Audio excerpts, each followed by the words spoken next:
Hello दोस्तों, welcome है आप सभी का आपके अपने यूट्यूब चैनल जिज्ञासा इंस्टीट्यूट में। आज हम आए हैं एक नए चैप्टर के साथ। आज हम जानेंगे चित्रकला के 6 अंगों के बारे में। देखें, कला से संबंधित जितने भी एग्ज़ाम रहते हैं सभी में फंडामेंटल से ये चीज़ बहुत ज़्यादा इम्पॉर्टेंट रहती है। कला के 6 अंग जिनको हम षडंग के नाम से भी जानते हैं, षडंग। तो देखें, इसका जो आज पार्ट रहेगा ये पार्ट फर्स्ट रहेगा। टोटल इसके पार्ट 2 या 3 बनाए जाएंगे, है ना। तो चित्रकला के जो 6 अंग हैं आज इनके बारे में देखेंगे। यहाँ पे आज पार्ट फर्स्ट रहेगा। इसमें देखेंगे सबसे पहले तो षडंग के बारे में थोड़ा सा देखेंगे। तो षडंग कहते किसे हैं? तो ये जो कला के 6 अंग रहेंगे तो वो षडंग कहलाते हैं, है ना। अब षडंग में देखेंगे कि सीधे से सबसे पहले ये इम्पॉर्टेंट चीज रहती है कि षडंग का संबंध किससे है। तो षडंग का जो भी संबंध पूछा जाता है तो मुख्य रूप से चित्रकला से माना जाता है ना। षडंग का जो संबंध रहेगा वो चित्रकला से रहेगा। देखते हैं अगला पॉइंट है कि षडंग का सिद्धांत। ये मोस्ट इंपॉर्टेंट सारे रहते हैं कि पूछा जाता षडंग का सिद्धांत किस ग्रंथ से लिया गया है। तो सीधे से बताना है कि षडंग का सिद्धांत जो है वो काम सूत्र से लिया गया है।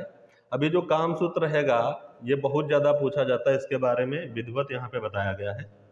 तो षडंग का सिद्धांत किस ग्रंथ से लिया गया है? काम सूत्र से लिया गया है। और षडंग का जो विस्तार किया गया है ये भी पूछा जाता है कि किस ग्रंथ में षडंग का विस्तार मिलता है। तो देखें, जो षडंग का विस्तार रहेगा ये जयमंगला में है। षडंग का जो विस्तार रहेगा ये जयमंगला में है।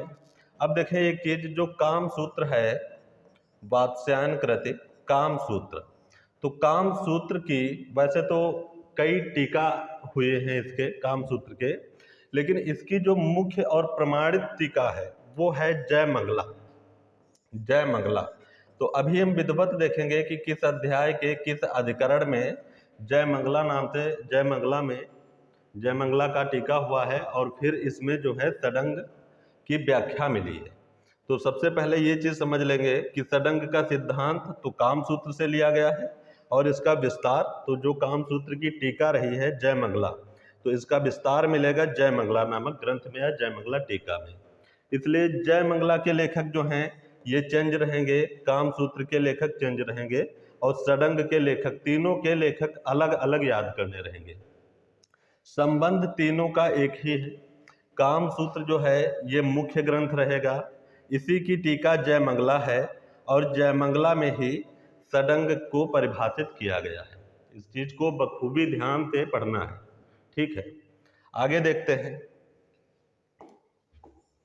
यहाँ पे देखेंगे कि काम सूत्र के लेखक, यहाँ पे जितने ग्रंथ आए हैं जो षडंग को लेकर, तो इसमें सभी की चर्चा की जाएगी। तो देखें यहाँ पे जो काम सूत्र के लेखक रहेंगे ये है वात्स्यायन जी, बहुत ज़्यादा इम्पोर्टेंट रहते हैं।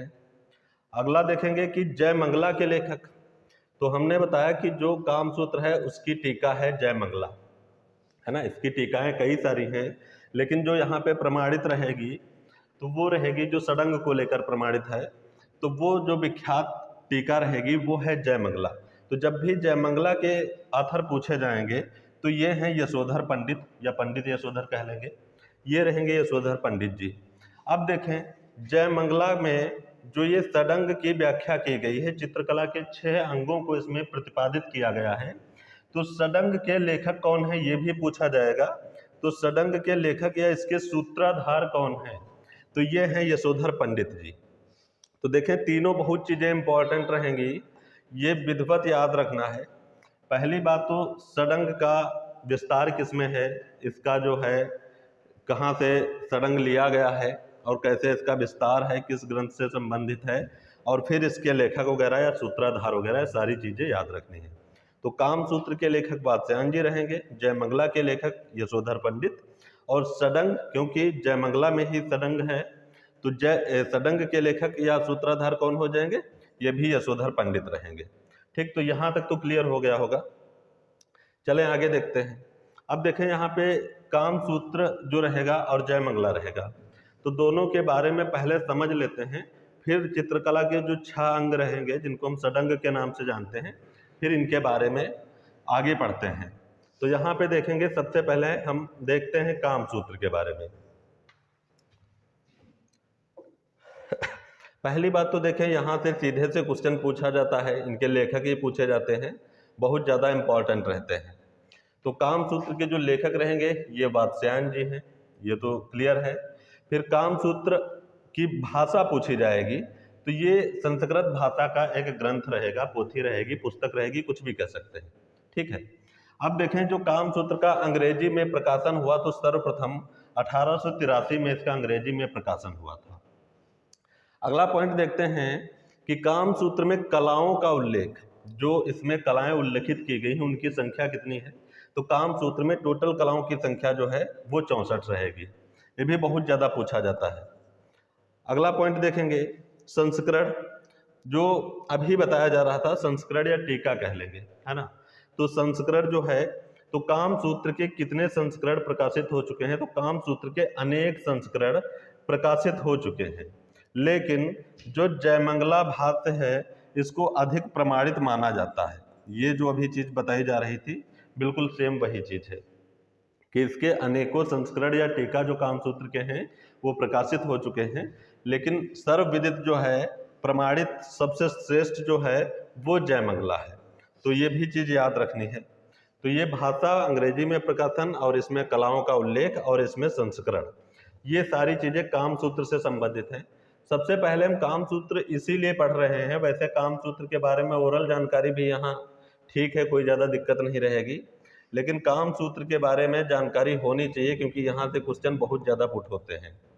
अगला देखते हैं, जो काम सूत्र रहेगा ये किस काल से या किस राजवंश से संबंधित है, ऐसे पूछ लिया जाता है। तो राजवंश रहेगा गुप्तकालीन, ये गुप्त काल से संबंधित है ना, ये भी पूछा जाता है, इंपॉर्टेंट रहेगा। जैसे अर्थशास्त्र है मौर्यकालीन, उसी तरीके से ये सारी चीजें पूछी जाती हैं। तो ग्रंथों का उनका जो है संबंधन याद रखेंगे अगर वंश या कोई किसी काल से संबंधित है।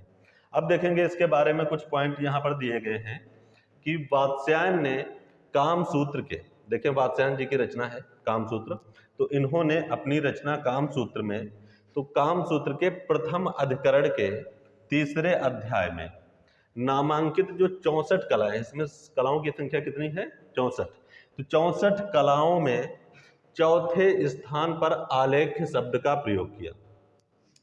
ठीक, यहां पर जो आलेख्य शब्द लिया गया है इसका मतलब है चित्रकला। आलेख्य का मतलब क्या है, चित्रकला।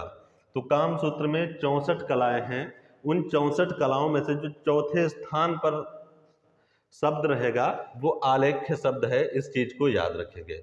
इसीलिए पूछा जाएगा कि काम सूत्र में चौथे नंबर की कला क्या कहलाती है, तो ये आलेख्य है ना।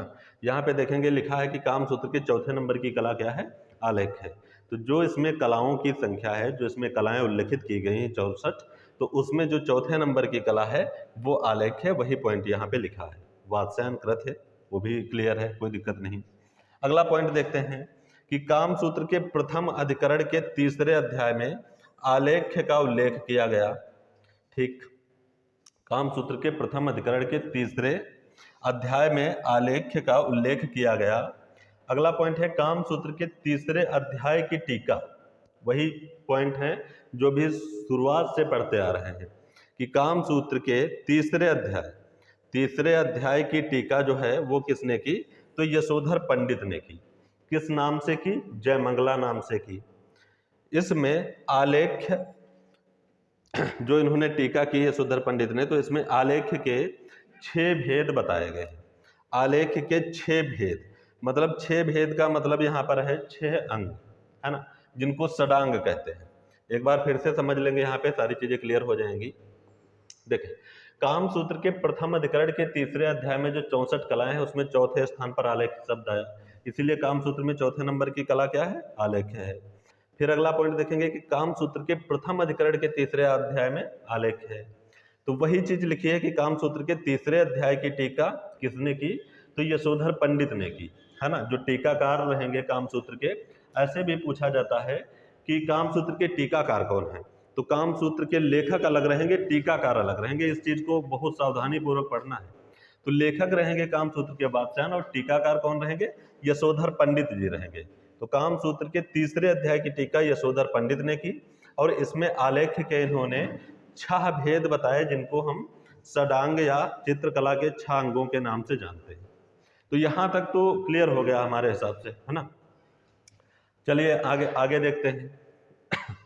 अब देखेंगे यहाँ पे जो ये षडांग रहे हैं, तो जो यशोधर पंडित जी रहे हैं, तो षडांग के जो रचना रहेगी वो जयमंगला में है, और जयमंगला जो टीका है वो किसकी है, वात्स्यायन जी की है। तो यहाँ पर वही पॉइंट लिखा है।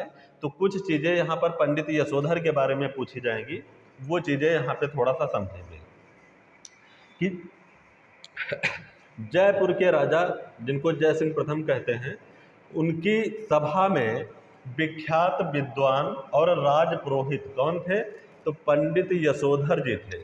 इन्होंने कामसूत्र की टीका जयमंगला नाम से की। देखो सारी वही चीजें हैं जो यहाँ पे बताई जा रही थी। बहुत देखो यहीं से क्वेश्चन उठते हैं। तो ये तो चित्रकला के 6 अंगों तक पहुँचने से पहले की जो चीज़ें हैं बहुत ज़्यादा इम्पॉर्टेंट है। अभी ये लास्ट 2021 वाले टीजीटी एग्जाम में पूछा गया था, तो बहुत सावधानी पूर्वक इन चीज़ों को पढ़ना है। तो जयपुर के राजा जो जयसिंह प्रथम थे, उनकी सभा में एक राजपुरोहित और विद्वान थे पंडित यशोधर। तो इन्होंने कामसूत्र की टीका की, और कामसूत्र की टीका किस नाम से की, जयमंगला। तो कामसूत्र के टीकाकार कौन हो गए, पंडित यशोधर।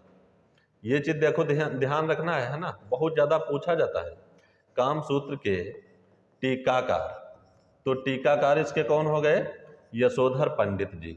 और कामसूत्र के जो लेखक रहेंगे, तो लेखक पता है वात्स्यायन जी, वात्स्यायन जी। तो ये चीज ध्यान रखनी है यहाँ से। तो अगर पूछा जाता है इनका संबंध पंडित यशोधर का, तो ये किसकी सभा के विद्वान पंडित थे या राजपुरोहित विद्वान थे, तो ये जय सिंह जो रहेंगे, जय सिंह प्रथम, इनकी सभा के थे। ठीक है, इनका संबंध कहाँ से रहेगा, तो सीधे से जयपुर से बता देंगे। अगला पॉइंट देखते हैं कि कामसूत्र के प्रथम अधिकरण के तीसरे अध्याय की टीका करते हुए यशोधर पंडित ने आलेख के 6 अंग बताए। बहुत ज्यादा इंपॉर्टेंट रहेगा। तो अब देखो यहाँ सारी चीजें क्लियर हो जाएंगी कि कामसूत्र का जो प्रथम अधिकरण है, उसका जो तीसरा अध्याय है, प्रथम अधिकरण के तीसरे अध्याय की टीका जो जयमंगला नाम से की गई है, तो उसी में यशोधर पंडित जी ने आलेख के मतलब चित्रकला के 6 अंग, चित्रकला के कितने अंग बताए इन्होंने, 6 अंग, जिन्हें हम किस नाम से जानते हैं, षडांग नाम से, है ना। या तो षडांग कह लेंगे या षडंग, और या चित्रकला के 6 अंग। तो चित्रकला के 6 अंग किसने प्रतिपादित किए हैं, यशोधर पंडित ने। ठीक, किसमें किए हैं, तो जयमंगला में। और इसका आधार क्या रहेगा, तो वो रहेगा कामसूत्र, जहां से जयमंगला संबंधित है, जिसकी जयमंगला टीका है। तो यहां तक क्लियर हो गया होगा। अब चलें आगे देखते हैं।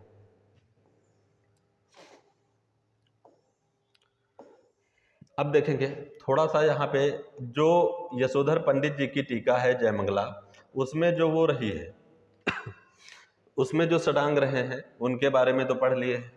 अब देखते हैं थोड़ा सा आधुनिक में लेकर, ये भी बहुत ज़्यादा इंपॉर्टेंट रहता है। तो इन अंगों की सर्वप्रथम व्याख्या, इन अंगों की मतलब जो 6 अंग रहे हैं, जो षडांग रहे हैं, उनकी सर्वप्रथम व्याख्या अवनींद्रनाथ ने की है। अवनींद्रनाथ ने, देखो बहुत ज़्यादा इंपॉर्टेंट है, ये बहुत ज़्यादा पूछा जाता है। ये देखें आधुनिक को लेकर चीज़ें हैं और वो प्राचीन वास्तविक चीज़ें रहेंगी। ये तो इन्होंने व्याख्या की है षडांग की। ठीक है, तो इन 6 अंगों की सर्वप्रथम व्याख्या अवनींद्रनाथ ने षडंग, है ना, जो षडंग नाम से थे 6 अंग, तो षडंग, जिनको 6 लिम्स ऑफ इंडियन पेंटिंग, भारतीय चित्रकला के 6 अंग कहते हैं इनको, है ना। इस नाम से अवनींद्रनाथ ने उन षडंग को परिभाषित किया है। इनकी एक पुस्तक रही है 6 लिम्स ऑफ इंडियन पेंटिंग, भारतीय चित्रकला के 6 अंग नामक पुस्तक। ये इन्होंने पुस्तक जो है प्रकाशित की, किसको लेकर, तो ये षडांग को लेकर। तो इस नाम की पुस्तक का प्रकाशन इन्होंने 1921 में किया है, 1921 में। तो ये बहुत ज़्यादा इंपॉर्टेंट रहेगा, इसको पढ़ेंगे और इसको अच्छे से लर्न करेंगे। अब देखेंगे जो ये पुस्तक रही है 6 लिम्स ऑफ इंडियन पेंटिंग, ये पुस्तक किसकी है? तो बताना रहेगा अवनींद्रनाथ की पुस्तक है। इसका प्रकाशन कब रहा है? तो 1921 रहा है। और ये किसकी व्याख्या है 6 लिम्स ऑफ इंडियन पेंटिंग? तो भारतीय चित्रकला के जो 6 अंग हैं ये षडांग की व्याख्या है, जो इन्होंने अवनींद्रनाथ ने प्रतिपादित किए हैं, इन्होंने जो व्याख्या की है उस वो। अब देखें इसका अंग्रेजी अनुवाद जो सर्वप्रथम रहा है स्टेला क्रैमरिस जी ने किया है। षडांग का जो अंग्रेजी अनुवाद रहेगा वो स्टेला क्रैमरिस जी ने है, और जो इसका हिंदी अनुवाद रहेगा वो महादेव शाह ने किया। दोनों चीजें इंपॉर्टेंट रहेंगी।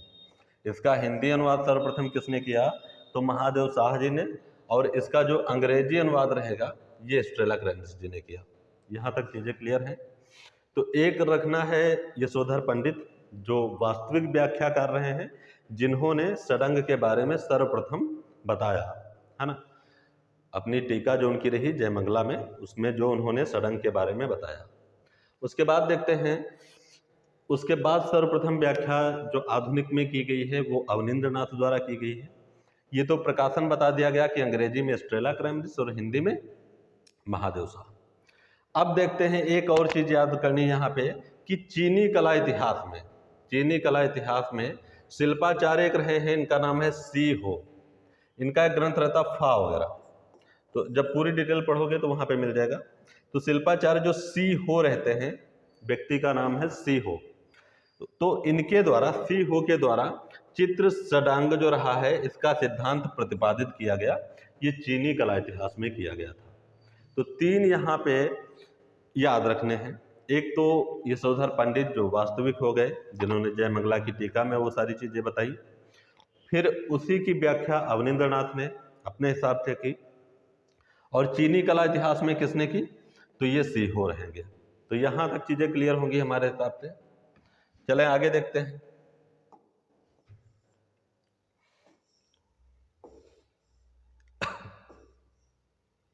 अगला पॉइंट देखते हैं।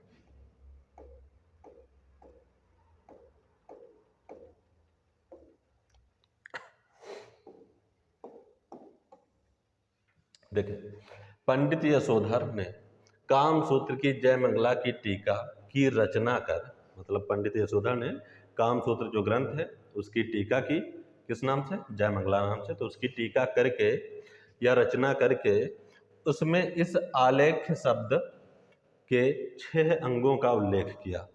तो ये पॉइंट यहाँ पर बार बार इसलिए मेंशन किए गए कि गलती कहीं पे नहीं करनी है, ठीक है।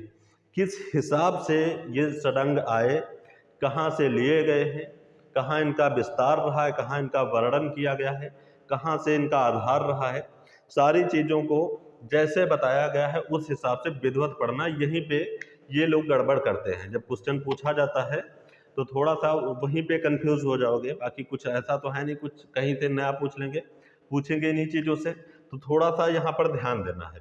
तो ये पॉइंट फिर से वही लिखा है, बस समझने की जरूरत है। तो जो इन्होंने जयमंगला की टीका की रचना करके उसमें चित्रकला के 6 अंग बताए हैं, तो वो देखें निम्न है ऐसे।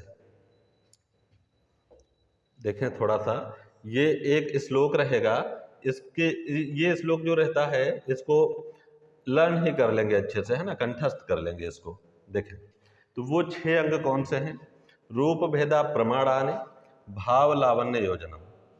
अगला है सादृश्य वर्णिका भंग इति चित्र षडंगकम। यहाँ पे देखें रूप भेद रहेगा, प्रमाण रहेगा और भाव लावण्य रहेगा। तो देखें यहाँ पे जो भाव है, चाहे तो हम इसको अलग कर सकते हैं। भाव का मतलब है आंतरिक अभिव्यक्ति, है ना, उसको उजागर करना। किसी चीज को देख के जो हमारे मन में भाव उत्पन्न होते हैं, भाव का संबंध रस से भी होता है। तो जो भाव उत्पन्न होते हैं तो भाव को हम अलग कर सकते हैं।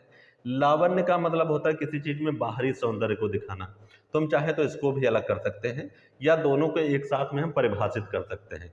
ये लावण्य जो रहेगा भाव का ही समझ लीजिए कि भाव से ही संबंधित रहता है ना। और फिर देखेंगे सादृश्य है, फिर वर्णिका है और फिर भंग है। तो देखें या तो हम ऐसे कर सकते हैं कि रूप भेद 1 नंबर हो गया, 6 अंग पढ़ने चित्रकला के, तो रूप भेद प्रमाण 2 हो गए, और फिर इसको हम 3 कर देते हैं। भाव लावण्य को अगर 1 में करते हैं तो यहाँ तक हम 3 गिन लेते हैं। फिर सादृश्य, तो ये जो रहेगा इसको हम 4 कर लेते हैं, वर्णिका को हम 5 कर लेते हैं, और भंग को हम 6 कर लेते हैं। तो ये चित्रकला के 6 अंग हो गए। अब देखें यहाँ से, अगर इस टाइप से नहीं पढ़ना है तो हम भाव को 3 नंबर पे कर लेंगे और लावण्य को हम 4 नंबर पे कर लेंगे। तो हमारा सादृश्य बचा, इसको हम 5 नंबर पे कर लेंगे, और इधर जो वर्णिका भंग जो है इसको टोटल को हम 6 नंबर पे कर लेंगे। कहने का मतलब ये है, चाहे तो हम भाव लावण्य को 1 में पढ़ सकते हैं, चाहे तो हम वर्णिका भंग को 1 में पढ़ सकते हैं। टोटल हमको 6 इनमें बताने हैं। हालांकि जो भी पूछे जाएंगे कि निम्न में से षडंग के 6 अंगों में से कौन सा अंग नहीं है, तो जो नहीं होगा, अगर ये श्लोक पता है तो आसानी से बता सकते हो। कौन सा षडंग का भाग है तो श्लोक पता है तो अच्छे से उसमें भी छांट सकते हो, कोई दिक्कत नहीं होगी, वो भी आसानी से बता सकते हो। लेकिन यहाँ पर जब हम व्याख्या करते हैं इनके बारे में विधिवत पढ़ते हैं, तो इस टाइप से इनको हम अलग कर सकते हैं। चाहे तो हम इसको हर चीज को अलग कर सकते हैं। रूप भेदा 1, प्रमाणानि 2, भाव 3, लावण्य 4, और सादृश्य 5, वर्णिका 6 और भंग 7। हम ऐसे भी पढ़ सकते हैं। या रूप भेदा 1, प्रमाणानि 2 और भाव लावण्य 3, सादृश्य 4 और वर्णिका 5 और भंग 6। तो चाहे तो हम भाव लावण्य को 1 में कर सकते हैं, चाहे तो हम वर्णिका भंग को 1 में कर सकते हैं। ये दोनों सहायक रहते हैं। भाव लावण्य भाव का सहायक रहता है, वर्णिका भंग ये दोनों आपस में सहायक रहते हैं। तो इनको हम चाहें तो अलग कर सकते हैं, इनके 7 पार्ट भी बना सकते हैं, या इसको हम 1 में कर सकते हैं तो इसको अलग कर सकते हैं, या इसको 1 में करते हैं तो हम इसको अलग कर सकते हैं। तो इसमें कोई इशू नहीं है, ठीक है। अब जो भी इनकी व्याख्या की जाएगी, तो अभी देखें हम यहाँ तक पहुँचते पहुँचते जो चीज़ें ओरल रही हैं कि इनका संबंध कैसे आया है, इनका विस्तार कहाँ रहा है, इनका संबंध किससे है, चित्रकला से, किस वंश से है, क्या भी जो भी चीज़ें रही हैं वो विधिवत आपको ऊपर बताया गया है ना। इनको कहीं अच्छे से नोट करिए और इनको अच्छे से लर्न करिए। ये जो ओरल चीज़ें तुमको बताई गई हैं बहुत ज़्यादा इंपॉर्टेंट है, यहीं से अधिकतम क्वेश्चन पूछ लिए जाते हैं, ठीक है। अब देखते हैं यहाँ से, देखें सबसे पहले हमको यहाँ पढ़ना है रूप भेद। यही चित्रकला के 6 अंग हैं, यही षडांग है।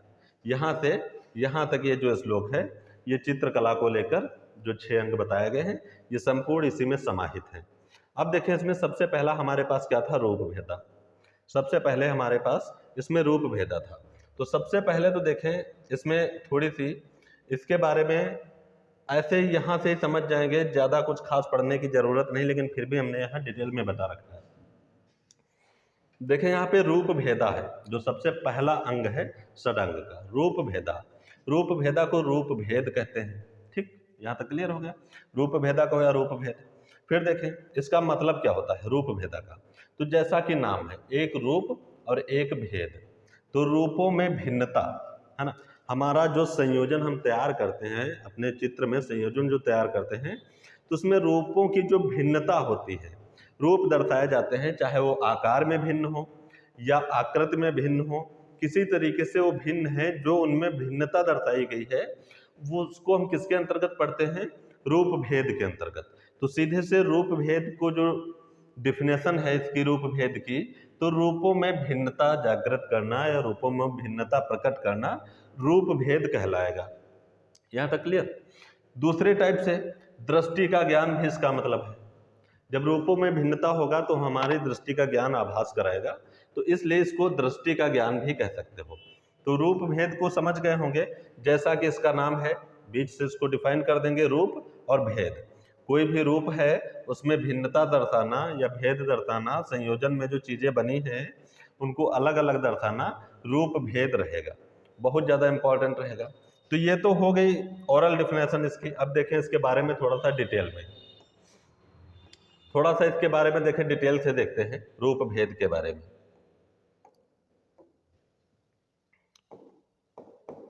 देखें कि किसी भी रूप का अपना आकार, रंग व स्वभाव होता है। तो ये तो सीधी सी बात है, कोई भी रूप है तो उसका एक अपना निश्चित आकार होगा, कोई रंग होगा, और उसमें जो भाव दिखाए गए होंगे उस हिसाब से उसका अपना निजी स्वभाव रहेगा रूप का। तो ये तो ठीक है, कोई दिक्कत नहीं। इन्हीं के आधार पर विभिन्न रूपों में किए गए या किए जाने वाले भेद को हम रूप भेद कहते हैं, या वो किया जाने वाला जो भेद है रूप भेद कहलाता है। लेकिन जो हमने अभी स्टार्ट में पढ़ा कि रूप भेद, रूपों में भिन्नता प्रकट करना है, तो वही चीज़ यहाँ पे बताई गई है कि हर एक रूप या आकृति उसका अपना रंग होता है, आकार होता है, स्वभाव होता है। तो जो उसमें अंतर प्रकट करता है, भेद प्रकट करता है, उसको हम रूप भेद कहलाते हैं। तो रूपों में या इन्हीं के आधार पर जो विभिन्न रूपों में किए जाने वाले भेद हैं वो क्या कहलाएंगे? रूप भेद। तो ये हमारे हिसाब से तो समझ गए होंगे आप लोग, तो ये रूप भेद रहेगा। अगला देखेंगे, नेक्स्ट पॉइंट लिखा है, इन्हीं रूपों, रूपों का मतलब है आकृतियों से, तो इन्हीं रूपों या आकृतियों की विविधता पर, विविधता मतलब भिन्नता पर चित्र का आकर्षण निर्भर करता है। बहुत अच्छी बात। मान लीजिए कि कोई भी रूप है और अपना संयोजन बनाना है, कोई भी ये हमारा संयोजन बनाना है, तो इसमें अगर हम कोई रूप बनाते हैं और उसी तरीके से सारे रूप बनाते हैं तो उसमें क्या रहेगा? समानता प्रकट करेगा। ये रूप इसके जैसा, ये रूप इसके जैसा, ये रूप आपस में कैसे हैं सर? समानता प्रकट करते हैं। तो ये समानता नहीं दर्शानी है। अगर चित्र में अच्छा संयोजन लाते हैं तो उसको आकृति के हिसाब से या जिस हिसाब से वो बनाया गया है, गौड़ या निम्न सोच के जिन आकृतियों को, उस हिसाब से जो आकृति में भिन्नता रहेगी वो किस पे डिपेंड करेगा? रूप भेद पे। तो आकृति में भिन्नता, तो रूपों या आकृतियों की विविधता पर जो चित्र का आकर्षण रहेगा वो निर्भर करेगा। यहाँ तक ठीक है। अगला पॉइंट देखेंगे, रूप भेद चित्रकला का पहला अंग है। तो देखो, ये तो सीधे से श्लोक से समझ सकते हो, रूप भेदा प्रमाणानि भाव लावण्य योजनम। तो सबसे पहले क्या है? रूप भेदा। तो रूप भेद कैसा अंग रहेगा? पहला अंग रहेगा। षडंग का पहला अंग कौन सा है? रूप भेद है। तो यहाँ तक समझ गए, कोई दिक्कत नहीं, दिक्कत होगी ही नहीं कोई, बस बने रहिए थोड़ा सा। देखें, अगला पॉइंट देखेंगे कि किसी भी चित्रकला का आधार क्या है? रूप। हम कुछ भी सोचते हैं, कुछ भी बनाते हैं, कुछ भी ड्रॉ करने के लिए जब चलते हैं तो सबसे पहले हम एक रूप निश्चित करते हैं। तो आधार क्या है किसी भी चित्र का? मतलब चित्रकला जो है, हमारा जो संयोजन होगा उसका आधार क्या रहेगा? तो रूप रहेगा, और यही जो है षडंग का पहला अंग है।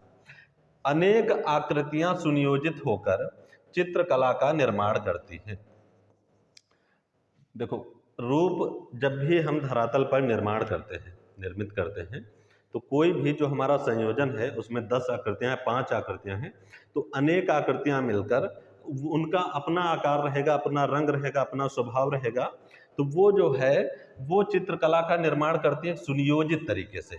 अब मान लीजिए अगर हमको 5 चीज़ें बनानी है, पांचों हम एक ही संयोजन में सेम बना देते हैं, किसी तरीके से उनमें भिन्नता नहीं करते हैं, तो वो संयोजन अपना अच्छा बन सकता है? अच्छा नहीं बनेगा संयोजन, है ना। हर चीज को दर्शाने के लिए उसमें भिन्नता प्रकट करनी आवश्यक है, वो भिन्नता किसी प्रकार की हो सकती है। तो किसी भी चित्रकला का आधार रूप है और अनेक आकृतियां सुनियोजित होकर चित्रकला का निर्माण करती हैं। चले नेक्स्ट देखते हैं आगे।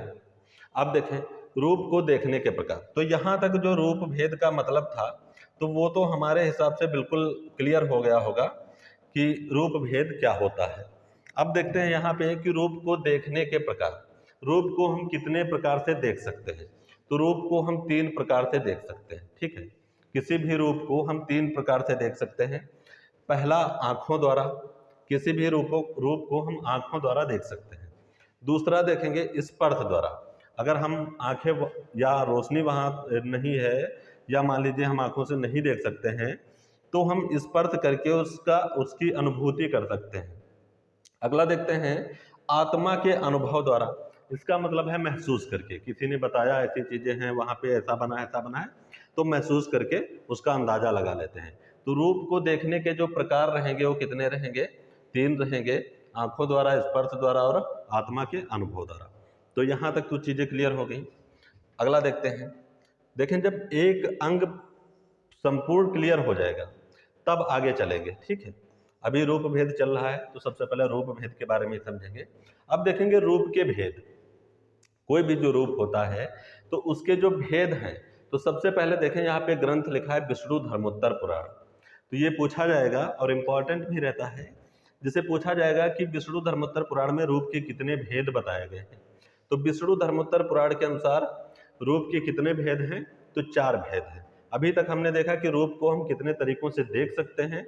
अब यहाँ पर भेद बताए गए हैं कि किसी ग्रंथ के अकॉर्डिंग रूप के जो भेद रहेंगे कितने रहेंगे। तो विष्णु धर्मोत्तर पुराण के अनुसार देखें यहाँ पे 4 भेद बताए गए हैं रूप के।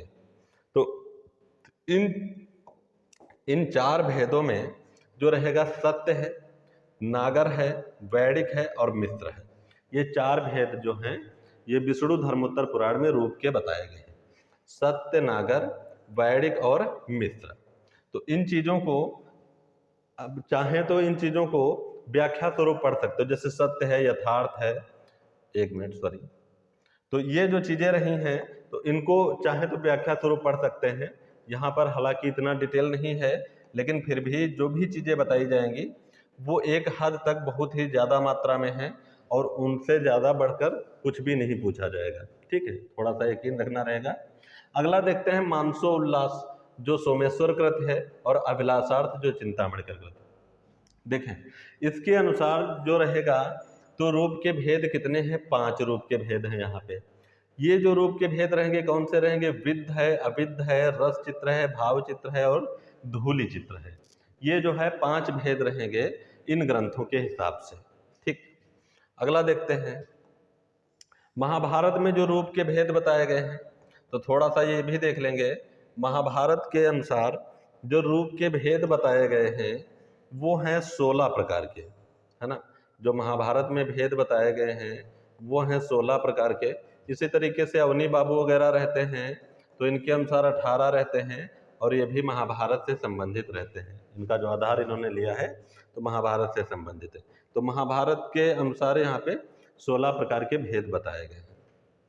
चलें नेक्स्ट देखते हैं। तो देखें यहाँ पे जो रूप भेद था तो उनके प्रकार बता दिए गए, भेद बता दिए गए, और रूप किसी रूप को कितने तरीके से देख सकते हैं और रूप भेद की जो डिफिनेशन है या जो भी जानकारी है वो वहाँ पे दी गई है। तो उनको अच्छे से समझिए। ये दूसरा अंग रहेगा प्रमाणानि, है ना। रूप भेद समाप्त है, अगला रहेगा प्रमाणानि। अब देखें प्रमाणानि जो दूसरा अंग है, षडांग का जो दूसरा अंग रहेगा प्रमाणानि, मतलब जिसको कहते हैं प्रमाण, प्रमाण या प्रमाणानि। तो देखें सीधे से इसका जो मतलब रहेगा प्रमाणानि का या प्रमाण का, तो प्रमाण किसे कहते हैं चित्रकला में? लंबाई, चौड़ाई, ऊंचाई का ज्ञान। लंबाई, चौड़ाई, ऊंचाई का ज्ञान क्या कहलाएगा? प्रमाण कहलाएगा। या तो ऐसे समझ लेंगे, नहीं तो देखें ठीक ठीक अनुपात, किसी चीज को ठीक ठीक अनुपात में रखना क्या कहलाता है? प्रमाण कहलाता है। या नाप तौल, ठीक, या नाप तौल भी कह सकते हो, किसके अंतर्गत आएगा? प्रमाण के अंतर्गत। देखें प्रमाण को संबद्धता का सिद्धांत भी कहते हैं। इंपॉर्टेंट रहेगा कि षडंग के किस अंग को संबद्धता का सिद्धांत कहते हैं? तो ये प्रमाण को कहते हैं। संबद्धता, जो आपस में चीजों को पिरोए रहे, संबंध बनाए रखे। तो लंबाई, चौड़ाई, ऊंचाई अगर सब कुछ सही तरीके में है, ठीक ठीक अनुपात चीजों में दिखाया गया है, नाप तौल करके चीजें बनाई गई हैं, ठीक, या शरीर रचना की माप, ये भी है, शरीर रचना की माप करके तो वही ठीक ठीक अनुपात हो जाएगा। शरीर में जो भी चीजें हैं वो ठीक ठीक अनुपात में रखी हैं, या लंबाई, चौड़ाई, ऊंचाई का ज्ञान करके वो रखी गई हैं। तो ये सब संबद्धता, जब आपस में इन चीजों को पिरोए रहेंगे आपस में और चीजें एक सुटेबल तरीके से बनेंगे, लंबाई, चौड़ाई, ऊंचाई का ज्ञान जो रहेगा उनका सही तरीके से प्रयोग किया जाएगा, तो वो क्या रहेगा? संबंध आपस में दर्शाएगा। इसीलिए इनको क्या कहेंगे? प्रमाण को संबद्धता का सिद्धांत कहेंगे। तो देखिए प्रमाण का सीधे से मतलब तो यही है, ठीक, यहां से ही समझ गए होंगे। प्रमाण का सीधे से मतलब क्या रहेगा? तो लंबाई, चौड़ाई, ऊंचाई का ज्ञान या ठीक ठीक अनुपात या नापतोल करके ये सारी चीजें।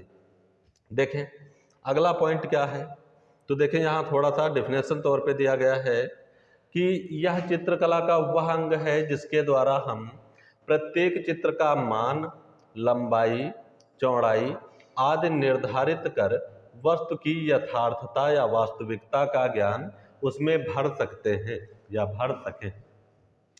कोई भी ड्रॉ करने से पहले कोई भी आकृति है तो उसकी लंबाई कितनी होनी चाहिए, लंबाई के हिसाब से चौड़ाई कितनी होनी चाहिए, ऊंचाई कितनी होनी चाहिए, तो इन सब चीज़ों का जो ज्ञान है वो क्या कहलाता है, प्रमाण कहलाता है। तो वही चीज लिखी है यहाँ पे, चित्रकला का वह अंग जिसके द्वारा हम प्रत्येक चित्र का मान, लंबाई, चौड़ाई आदि चीजों को निर्धारित करके उस वस्तु की यथार्थता का ज्ञान उसमें भर सके, है ना, वो क्या है, प्रमाण के अंतर्गत आएगा। देखें अगला पॉइंट लिखा है, प्रमाण का एक अंश जो है वो एक ताल के बराबर है या एक इकाई कहलाता है। प्रमाण का एक अंश बराबर एक ताल या एक इकाई, और एक ताल बराबर, एक ताल में या एक ताल बराबर कितना रहेगा, 12 अंगुल। ये भी पूछ लिया जाता है कि प्रमाण में एक ताल कितने अंगुल के बराबर होता है। तो एक ताल जो रहेगा वो 12 अंगुल के बराबर रहेगा, और 12 अंगुल किसके बराबर रहेंगे, तो 12 अंगुल बराबर एक सिर रहेगा, एक सिर के बराबर रहेंगे। तो प्रमाण का एक अंश ताल है या एक इकाई है, ठीक, इस चीज को भी याद रखेंगे। एक ताल में 12 अंगुल रहेंगे और 12 अंगुल में एक सिर रहेगा। यहां तक क्लियर, इस चीज को याद रखेंगे, पूछा जाता है। नेक्स्ट देखें, अब देखें प्रमाण के आधार पर देखें ताल, अंगुल और एक सिर, ये सारी चीजें यहां से पूछी जाती हैं। एक मिनट रुकेंगे, थोड़ा सा कुछ गड़बड़ चल रहा है बोर्ड।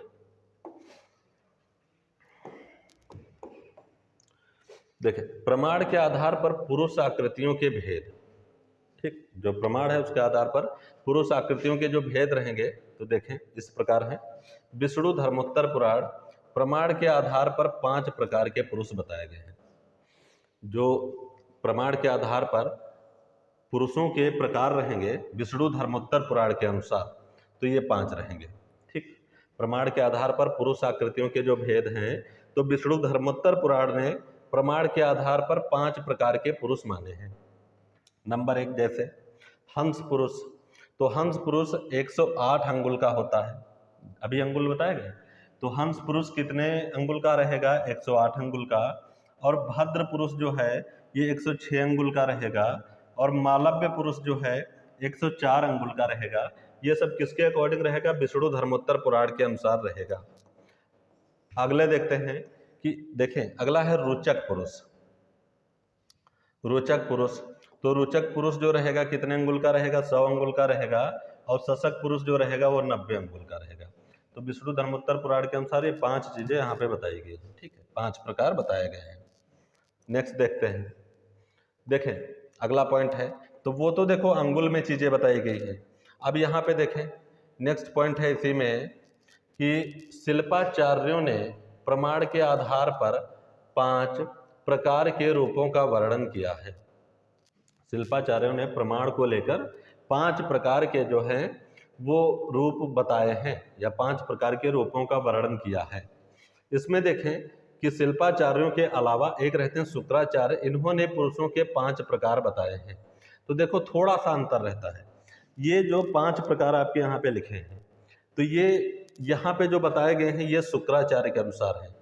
और शिल्पाचार्य के जो चित्राचार्य रहेंगे, सॉरी जो चित्राचार्य हैं अधिकांश मात्रा में, उनके जो मत हैं उनके अनुसार भी यही हैं, बस उसमें कुछ चीज़ें हैं वो थोड़ा सा चेंज हो जाती हैं। जैसे उसमें जो मानव है चित्राचार्यों के अनुसार वो कैसा बताया गया है, तो वो यहाँ पे 8 ताल है, और उनके अनुसार चित्राचार्यों के अनुसार मानव जो है साधारण मानव वो 10 ताल का बताया गया है।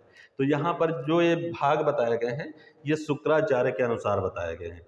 तो शुक्राचार्य या चित्राचार्यों ने 5 प्रकार यहाँ पर डिफाइन किए हैं। इनमें देखेंगे जो मानव है साधारण मानव वो है 8 ताल का शुक्राचार्य के अनुसार, और जो उत्तम मानव रहेगा वो 9 ताल का रहेगा, ठीक। और जो क्रूर मानव है जिसको भयानक मानव कहते हो वो है 12 ताल का। और जो राक्षस है, जो असुर दैत्य हैं वो हैं 16 ताल के। जो राक्षस असुर दैत्य हैं वो हैं 16 ताल के।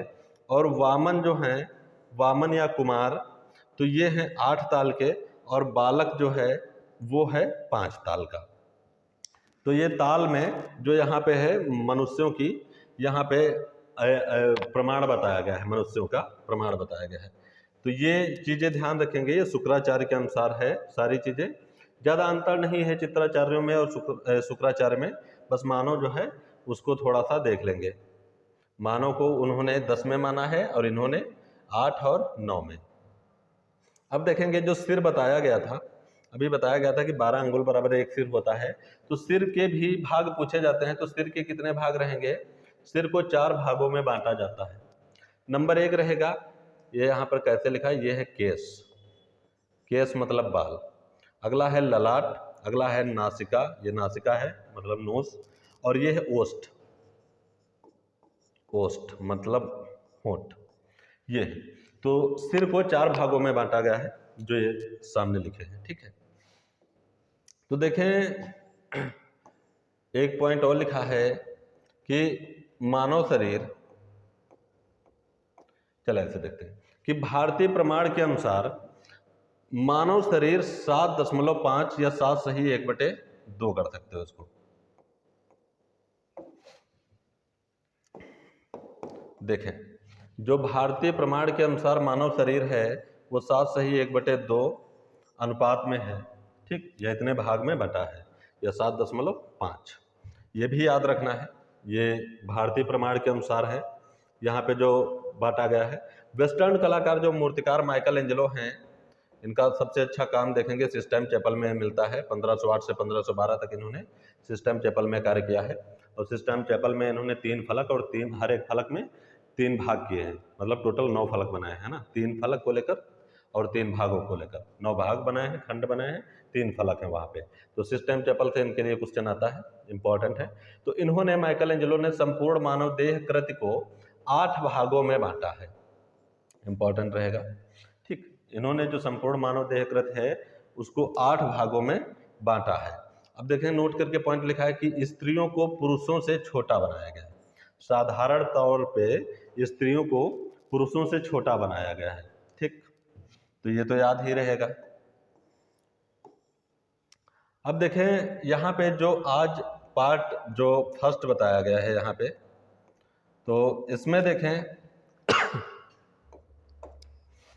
जो फर्स्ट पार्ट रहेगा आज का, अगले दिन देखें हम प्लेलिस्ट बना देंगे, तो उसमें जो फंडामेंटल से संबंधित रहेंगी चीज़ें वो सारी की सारी प्लेलिस्ट में जाएंगी। तो पार्ट 1 में आज जो रहा है तो पार्ट 1 में तो एक तो सबसे पहले जो षडंग की परिभाषा वगैरह रही है, षडंग की जो इसका अनुवाद वगैरह रहा है या इसका विस्तार वगैरह रहा है, वो सारी चीज़ें इसमें यहाँ पे बताई गई हैं। फिर यहाँ पे षडंग में से 2 अंग षडंग के, एक रूप भेदा जिसको रूप भेद कहते हैं और एक प्रमाण, है ना, तो ये 2 चीज़ों को भी इसमें सम्मिलित किया गया है, ठीक। और जो पार्ट अब नेक्स्ट आएगा, पार्ट आएगा जो सेकंड, तो उसमें रूप भेदा प्रमाण के अलावा जो भाव था, तो भाव आएगा, उसमें लावण्य आएगा और आगे तक सादृश्य वर्ण का भंग सब इसी में आ जाएंगे। तो ये पार्ट सेकंड जो है षडंग को लेकर जल्द ही अपलोड किया जाएगा, इसको अच्छे से लर्न करें। और वीडियो अगर अच्छी लगे तो शेयर ज़रूर करें, अगर चैनल पे नए हैं तो सब्सक्राइब करें। आज का टॉपिक यहीं पे समाप्त होता है। Thank you.